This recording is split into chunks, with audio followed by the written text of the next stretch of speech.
Hey guys, this is Justin. Hello and welcome to another video. Today's is sponsored by the Eckhart's Ladder Twitter. Go follow me if you want. I post a cool video of an aircraft carrier some of you may enjoy. I yell about hockey and Star Wars and stuff. But anyway, today we are talking about Halo. It's admittedly been a while since I've covered Halo on the channel, and that's not really to my choosing. I've just been tired of ragging on the game. That being said, there's nothing I really want to talk about in reference to news or lore or anything else. If you've got any suggestions, feel free to leave them down below. I will say I did just do a read through of like the first 5 or 6 books earlier this year, and I really enjoyed them. Especially the part where Sergeant Johnson deals with premature, well, and yes, that is actually something that happens in a novel. Maybe I'll cover it at some point just for fun. Anyway, I do want to talk about this point that came up because it's sort of representative of a greater argument that I've seen time and time again. Now, I don't want anyone to bother this person because I think they've got the best intentions. I'm going out of my way not to include their name. But anyway, they tweeted, you know what? Halo 5 didn't divide the community.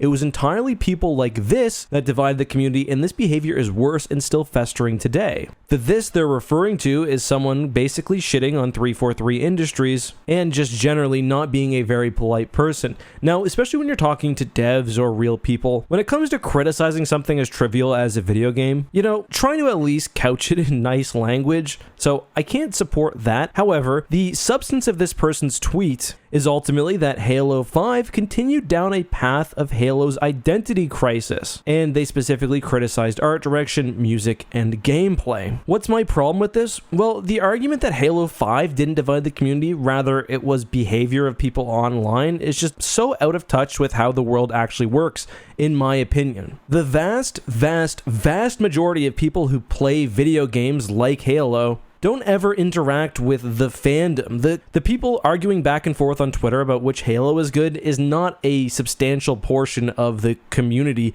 that plays the game. I know this because I've been in the unique position of being a Halo/Star Wars/whatever content creator and just being someone who played the games for fun since 2001, in fact. I wasn't old enough to play Halo CE based on the ESRB rating when the game came out, but me and all of my friends have been having LAN parties since the game came out. Now, I'm not saying that my experience is totally the same as everyone else's, but I do think it's pretty representative. Everyone in our original group of 16 people who've been playing Halo since the start pretty much stayed on until Halo 3. We picked people up along the way. But something changed with Halo Reach, it continued to get worse with Halo 4, and finally with Halo 5. The game moved away from the standard Halo mechanics, and in doing so, lost a lot of fans. But that's nowhere near it. The video game scene also changed dramatically. Even in 2010, when Reach came out, there were more multiplayer shooting options, when in the days of Halo 2 and 3, 1 or 2 game series on consoles, Halo, Call of Duty, could really dominate a specific genre.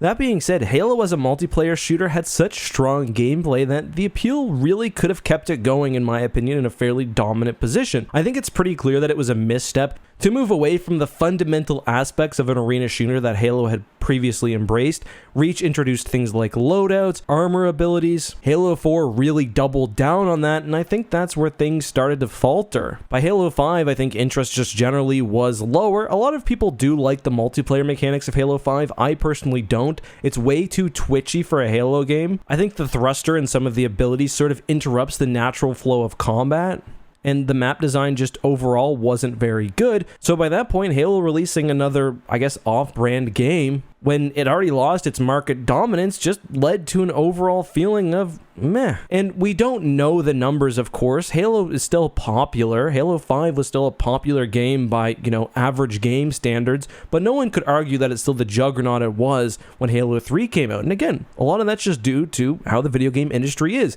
How many good games are being released now? But to say that it was due to toxicity within the community is just so weird and so wrong. Halo fans also aren't deciding to be toxic out of nowhere. Now, I'm in no way excusing toxicity, but in my opinion, it's a symptom of a lot of fans just being super unhappy. Like, the things that this guy is complaining about, albeit in the totally wrong way, are, I think, legitimate and represent some of the most common complaints. Halo 4 and Halo 5 have an atrocious art style. That, of course, is just my subjective opinion, although I don't know how you can look at, say, this Spartan and think it looks good. but he's complaining about all the things that people point to. The weird gameplay of Halo 5, the difference in music. There's also the fact that from a story perspective, let's be honest, 343 has just not done a good job. People were sort of into Halo 4's story. I personally wasn't. Halo 5, though, was just bizarre, and it just results, especially with things like the Halo TV show coming out now, in a way lower interest in the brand. And going back to my group of friends, you know, people hopped on for Halo 5. Nobody stayed for very long. People would forget what game it is in the series who used to be super engaged. It's just, there's a sense of whatever about the franchise now. You can't blame that on people on Twitter or on Bungie.net or wherever else, because they're such a small portion of a massive franchise's fan base. Again, most people who are meh about Halo 5 and Halo 4 and maybe Halo Infinite just were regular people who played games and just fell out of love with the franchise, or who just weren't interested in the franchise anymore. And it's kind of interesting because Halo Infinite was the opposite of that. It embraced all the things that people liked at a good time. It definitely saw interest in the franchise jump back up. We saw callbacks to the classic art style. The gameplay was the closest it's been to Halo 3's or Halo 2's since Halo 3, and people got on board. The launch of that game was pretty hyped, but they couldn't follow through, and that's why it's so frustrating. Halo Infinite had phenomenal gameplay, but not much else. There were like 4 or 5 arena maps in rotation. I believe it's 4 ranked arena maps season 1 after that sand one was removed. I haven't played it myself for so long I'm forgetting the names. It lacked game modes, it lacked big features. And I bring this up because the thing people always say about Halo Infinite is just laughably stupid, in that it's the content creators' faults for killing the game. Listen, you guys are drastically overestimating our influence. And you know what else? Content creators as a whole, maybe there were some who weren't, but most of us, especially those of us who cover Halo for a living,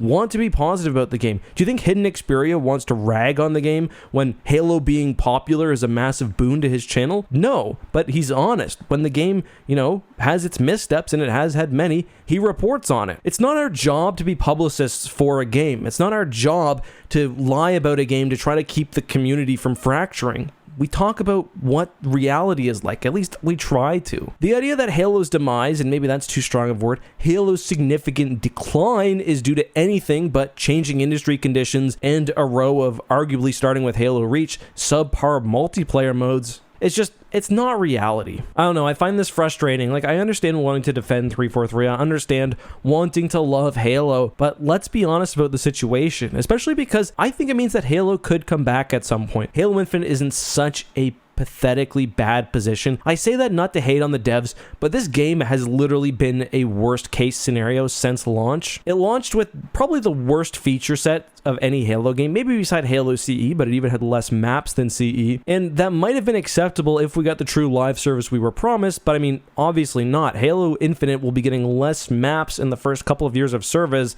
than pretty much any other Halo game, again, outside of Halo CE. Add to that the monetization issues, the lack of features like Forge, the progression issues. It's just been a shit show. But maybe at some point, because that gameplay is so good, if they get something that can draw fans in, whether it's a battle royale, a sort of relaunch with new maps, who knows? I do think there's hope, but to blame it on content creators and toxic people within the community is just stupid. That's just my opinion, though. I'm sure if I am wrong or if you guys disagree, you'll let me know in the comments. Until next time, be safe, have a good one, and may the force be with you. Oh, also, one last thing. I know I did the outro and everything else, but just to bring it back to my friend group, the same friends who've been playing Halo since 2001. A lot of us did jump back on into Infinite, and it was great. We pushed ranked. Some of us, at least. Not as many back in the day, but there were many nights where we could have, 2 full groups. Because it was COVID and we couldn't hang out, we had big Halo nights where we did get, 16 of us back together playing the game. Right now, not a single one of us, not even me, still plays Infinite. You can't blame that on toxic creators. Half of these guys are too dumb to know even what YouTube is. I love the guys, but it is what it is.